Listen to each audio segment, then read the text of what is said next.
Hi everybody, and welcome to or back to my channel. My name is Krystal Bay, and today we are going to continue on with this little bit of a postpartum series, if you will, that I've started here on my channel.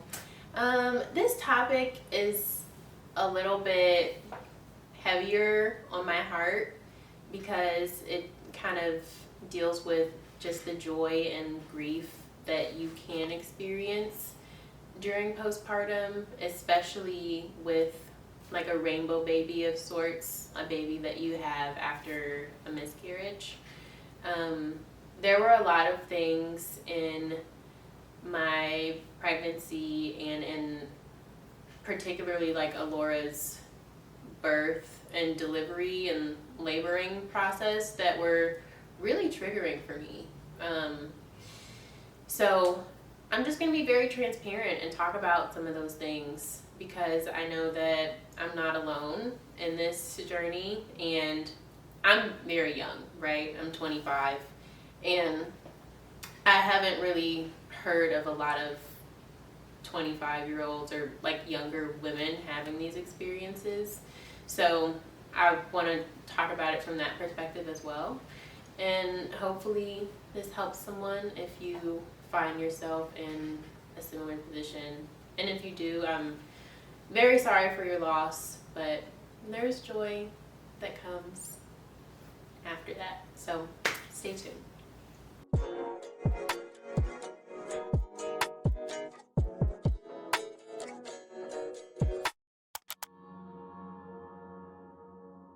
All right, so I miscarried in 2021, at the end of 2021. So I found out that I was pregnant in October, and right now it's currently October. Actually, if you go back, I did a video maybe 2 years ago where I talked about how Octobers have just historically been really a transformative time for me. It was usually for the negative, and I talked about why I stopped celebrating Halloween and all of that good stuff. So I'll link that video somewhere. But since October has still been a very transformative time for me. So that year I found out I was pregnant in October. Ended up miscarrying I ended up having to go through like the labor process with that pregnancy in December. Now, my daughter, Elora, was born in December. And so her labor was very similar to the labor that I had with that first baby, in that they were like almost to the day on the same day of like being born. Obviously one was alive and one was dead. And so that just brought up a lot of mixed emotions for me. And then I'll probably go into this deeper at a later time, but when I went into labor with Alora, it was after a non-consensual membrane sweep, and I was carrying a lot of feelings with that of like, did I really just get assaulted? Like, I didn't ask for this. This is something that just happened to me, and now my body is responding. And so it was just a lot going on emotionally around that time. But I kind of say all that to just set the scene. And while I was experiencing like all of those like tumultuous emotions, of course there was the joy of, wow, I'm about to meet my new baby, right? So when I talk about like joy and grief coexisting in these moments, like it really was like very heavily intertwined. So of course, like I go into labor with Alora. It was everything that I prayed for, everything that God had spoken over me and promised me. And so I'm very, very grateful and blessed that my delivery experience with her was beautiful and smooth. Because baby, if it was anything other than okay, like when you're younger and you're like in church and people be like, I thank God that he woke me up in my right mind. He like, picked me up and turned me around. It is different when you have like some life under your belt and like you go through different situations. So I thank God for keeping me in my right mind, baby, because if that birth experience wasn't pleasant, don't know where I would be. But yeah, we serve a good God. Anyway, so had a beautiful birth experience with her, but then of course, having experienced like labor, and at the end of it was a dead baby, I had a lot of intrusive thoughts around that time of like, is my baby going to die? Like, what is something bad going to happen to my baby? And I've spoken about this in one of my previous videos in this series, just talking about the non-linear postpartum journey. So you do have a lot of those like intrusive thoughts and postpartum depression and anxiety anyway, but I feel like during that time the enemy was really trying to like kick up some stuff for me, and again we serve a good God, because my mind is kept, okay? But yeah, so you do have that joy and grief coexisting again, even in that like just after birth. And then and again, I'm just gonna tell my story, right? As Elora got older, as the months went by, I would see her, doing like growth, developmental things, and I would think in my mind about, I'm supposed to be a mother of two. Like, my other baby was supposed to be doing these things. I was supposed to witness that baby crawling and cooing and trying things for the first time and blah, blah, blah, blah, blah.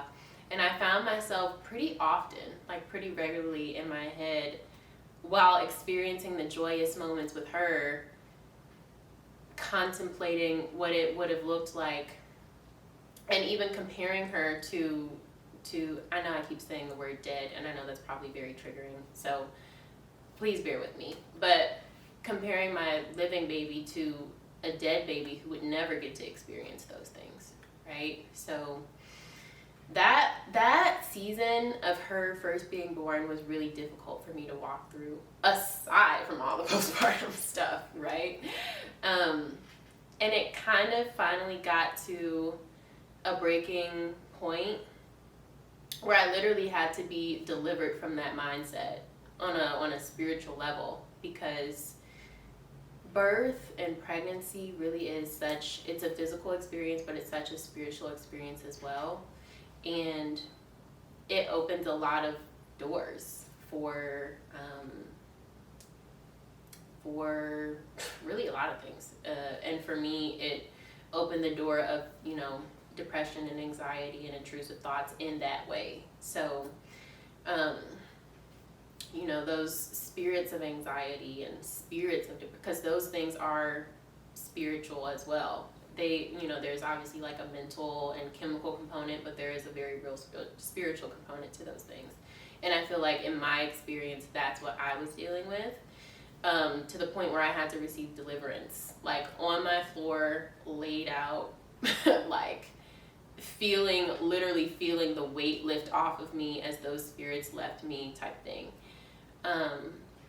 And I had to be freed from that grief.